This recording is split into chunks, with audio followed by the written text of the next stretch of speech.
ہم نے انسان کو محنت اور مشقت ہی میں پیدا کیا. محنت، مشقت، تکلیف یہ ہر انسان کا مقدر ہے، کرنی ہی ہے. فرق صرف یہ ہوتا ہے کہ کسی کی مشقت اور محنت جسمانی زیادہ ہے، اینٹیں ڈھو رہا ہے غریب، کسی چلا رہا ہے. کسی کی محنت مشقت ذہنی زیادہ ہوتی ہے، بیٹھا ہوا تو ہے آرام کرسی پر، ریوالونگ چیئر ہے بڑی آرام دہ، لیکن اس کی جو ذہنی مشقت جو وہ کر رہا ہے. جو جسمانی مشقت کرتا ہے وہ رات کو پاؤں پھیلا کر سوتا ہے، چاہے روٹی بھی پوری نہ ملی ہو، لیکن اسے پتہ نہیں ہوتا رات کب گزر گئی. اور یہ دوسرے جو ہوتے ہیں انہیں رات کو بھی نیند نہیں آتی، مخملی گدیلوں پر بھی نہیں آتی. انہیں ضرورت ہوتی ہے ہپنوٹکس کی بھی، سیڈیٹیوز کی بھی، ٹرینکولائزرز کی بھی، یہ ساری چیزیں وہاں چلتی ہیں، اس لیے کہ ان کی جو کوفت ہے وہ کسی اور قسم کی. لیکن بچا ہوا کوئی نہیں ہے. محنت، مشقت، قرآن نے اتنی قسمیں کھا کر اللہ نے کہا ہے. ہم نے انسان کو، یہاں کسی انسان کی تخصیص نہیں ہے.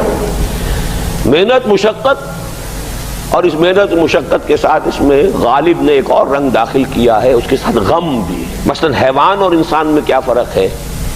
بیل ہے، کولو چلا رہا ہے، مشقت تو وہ بھی کر رہا ہے. بار برداری کا اونٹ ہے، بوجھ ڈھو رہا ہے ادھر سے ادھر تک، محنت تو وہ بھی کر رہا ہے. انسان محنت بھی کرتا ہے، مزید اس کو رنج اور غم جو سابقہ اس کو پیش آتا ہے. بیل کو پتہ بھی نہیں ہوگا میری کو اولاد بھی ہے، نسل بھی ہے، وہ کوئی بیمار ہے، کس حال میں ہے.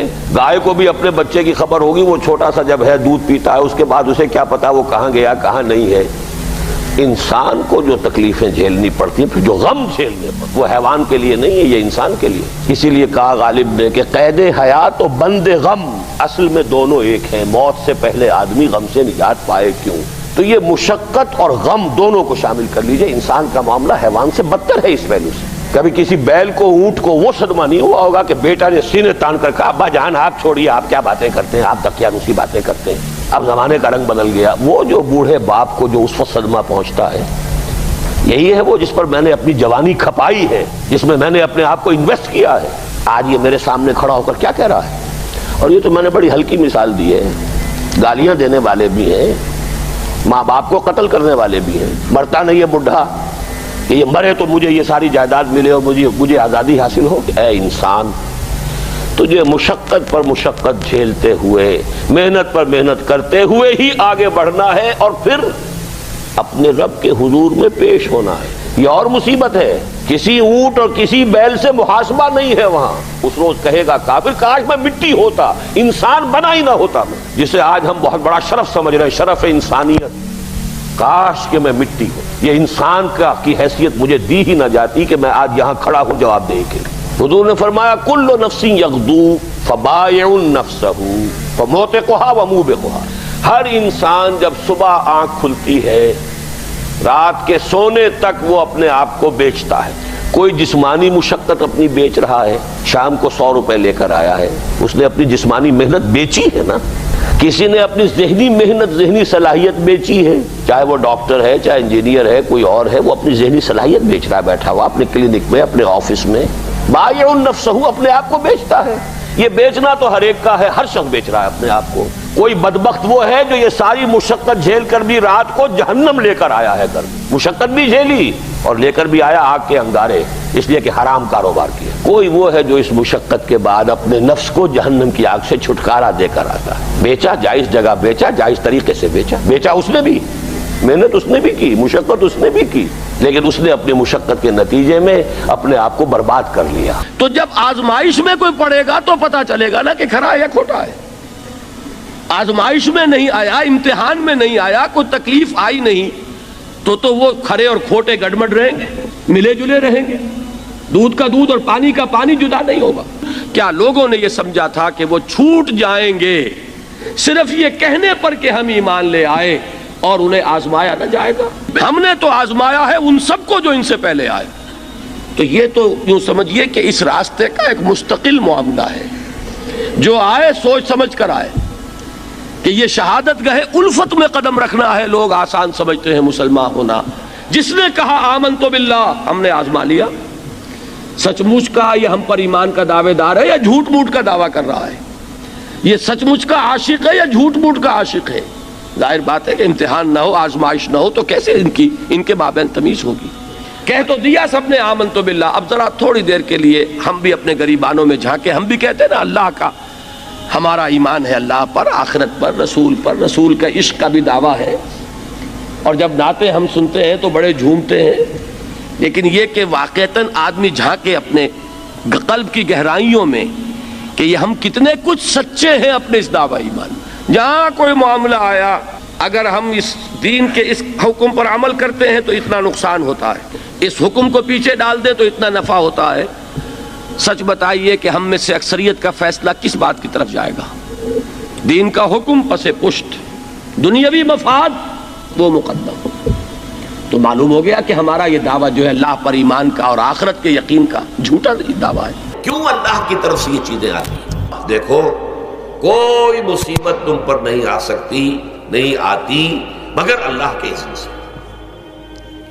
وَمَن يُؤْمِن بِاللَّهِ، اور جو شخص اللہ پر ایمان رکھتا ہو، یہدِ قلبہ، اللہ اس کے دل کو ہدایت دے دیتا ہے، اس کے دل کو سکون عطا کر دیتا ہے، وہ راضی برضائے رب ہو جاتا ہے. اس میں شکوہ نہیں رہتا، اس میں شکایت نہیں ہوتی، اس میں تلخی نہیں ہوتی. کیوں ہو گیا، کیسے ہو گیا، کیوں ہو گیا، نہیں ہونا چاہیے، نہیں. یہ سارا جو پیچ آدمی کھاتا رہتا ہے نا، اندر ہی اندر وہ جو پیچ کھا رہا ہے، یہ سب پیچ سے نجات نہیں گئی.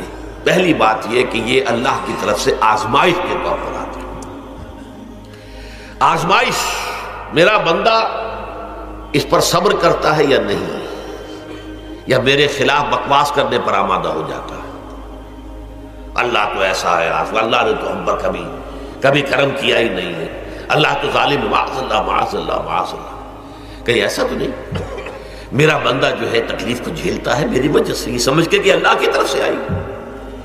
یہ سب جو ہے یہ بہت بڑی کامیابی ہے اگر انسان کو حاصل ہو جائے. اور اس صبر کے نتیجے میں دو اور باتیں پیدا ہوتی ہیں. یہ مضامین علیحدہ علیحدہ دروس کے اندر آتے رہے ہیں، لیکن آج ایک نئے عنوان کے تحت جمع ہو کر آ رہے ہیں. پہلی بات یہ ہوتی ہے کہ یہ امتحان کا نتیجہ کیا نکلتا ہے کہ آپ نے ایک امتحان پاس کیا تو آپ کے اگلے درجے میں ترقی ہو جاتی ہے. 5ویں کا امتحان پاس کر لیا نا تو 6ٹھی میں جائیں گے. اب 6ٹھی کا امتحان پاس کریں گے تو 7ویں میں جائیں گے.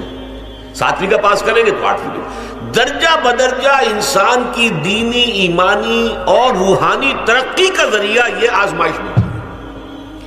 جتنا اس میں صبر ہوگا، جتنا اس میں تسلیم و رضا جو ہے آپ حاصل کرتے جائیں گے تو آپ کے درجے بلند ہوتے چلے جائیں گے. آپ کا امتحان کڑے سے کڑا آئے گا، بڑے سے بڑا آئے گا، مشکل سے مشکل تر آئے گا. ایک وقت میں ایم اے کا امتحان بھی آپ کو دینا ہوگا. ایک وقت میں ہو سکتا ہے پی ایچ ڈی کے لیے تھیسس آپ لکھیں، پھر اس کے اوپر جو ہے ٹیم بیٹھی ہوئی اور آپ سے وہ بحث کرے، جرا کرے آپ سے، وہ بھی کرنا ہوگا. لیکن یہ کہ اگر پرائمری ہی میں فیل ہو گئے تو اس کا سوال ہی پیدا نہیں ہوتا کہ کبھی آپ ایم اے کا یا پی ایچ ڈی کا تھیسس بھی لکھیں. اور اسی کو دوسرے انداز میں کہا گیا ہے قرآن مجید میں، وَلِيُبْلِيَ الْمُؤْمِنِينَ مِنْهُ بَلَاءً حَسَنًا. اصل میں ابلا کہتے ہیں، بلا یبلو جو ہے عربی زبان میں آتا ہے آزمانا. خلق الموت والحیات لیبلوکم ایکم احسن عملا. یہی معنی ابتلا کے میں، ابتلا یبتلی آزمانا. ابلا یبلی جو آتا ہے باب افعال سے، اس میں آتا ہے کسی کو کسی تکلیف میں ڈال کر اس کو نکھارنا، کہ اس کا جوہر نکھر جائے، اس کے اندر جو خیر ہے وہ اور چمک جائے، لوگوں کو بھی معلوم ہو جائے کہ یہ شخص اس مقام کا اہل ہے، اس کے اندر یہ صلاحیت ہے، اس میں یہ قوت موجود ہے. تو یہ گویا کہ اہل ایمان کی صلاحیتوں کو نکھارنے کے لیے اور ان کے درجات کی ترقی کے لیے بھی اللہ تعالیٰ دنیا کے اندر یہ مصیبتیں اور امتحانات جو ہیں آزمائش کے حوالے سے افراد پر بھی اجتماعی طور پر ملاتا ہے. اور ایک اس کا اور بھی ہے، اہل ایمان پر اس طرح کی ابتلاء و آزمائش کی ایک نوعیت اور بھی ہے، اور وہ یہ ہے کہ جو بھی آپ سے غیر ارادی طور پر یا یہ کہ آپ نے کوئی گناہ ارادی طور پر بھی کر لیا، اللہ تعالیٰ اس کی سزا اسی دنیا میں دے کر آخرت کی سزا سے محفوظ کر دیتا. گویا کہ اس سے بڑا خیر کیا ہوگا؟ یہاں کی سزا کیا ہے؟ جھیل لی آپ نے، بخار آ گیا، ٹانگ ٹوٹ گئی، چلیے 3 مہینے آپ بستر پر پڑے رہے نا، اور کیا ہوا؟ کچھ نہیں. لیکن یہ کہ آخرت کی سزا ملتی بہت عظیم ہوتی ہے.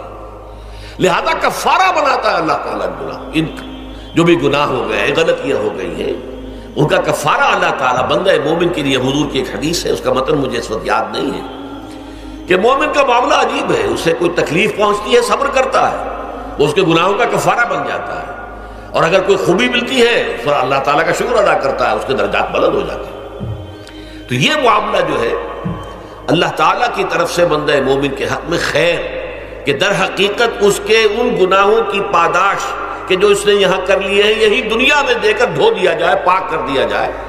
جیسے آپ کو معلوم ہے دھوبی جو ہے کپڑے کو بھٹی میں چڑھاتا ہے، گرم پانی میں ڈالتا ہے کہ ڈالتا ہے تاکہ اس کا میل نکلے، اس کے آگے پٹکتا بھی ہے ذرا اس کو تاکہ وہ میل اچھی طرح چھٹ جائے اس سے۔